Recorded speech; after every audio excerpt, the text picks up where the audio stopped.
என்னுடைய அண்ணன் புரட்சி கலைஞர் கேப்டன் விஜயகாந்த் அவர்களோட பழகிறதுக்கு எனக்கு நிறையவே வாய்ப்பு கிடைச்சது.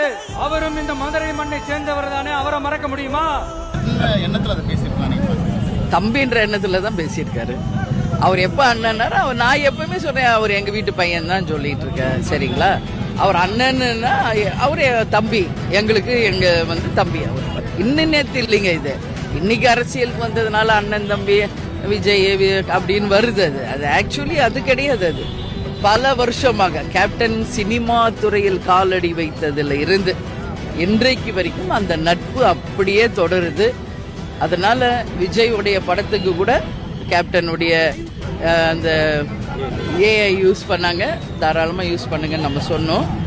இப்போ என்னுடைய பேட்டியில் நீங்கள் ஒரு 1 வீக் முன்னாடி பார்த்துருப்பீங்க, அனுமதி இல்லாமல் யாரும் கேப்டனுடைய புகைப்படத்தை பயன்படுத்தக்கூடாது. அதுக்கு ரீசன் என்ன நான் சொல்கிறேன்.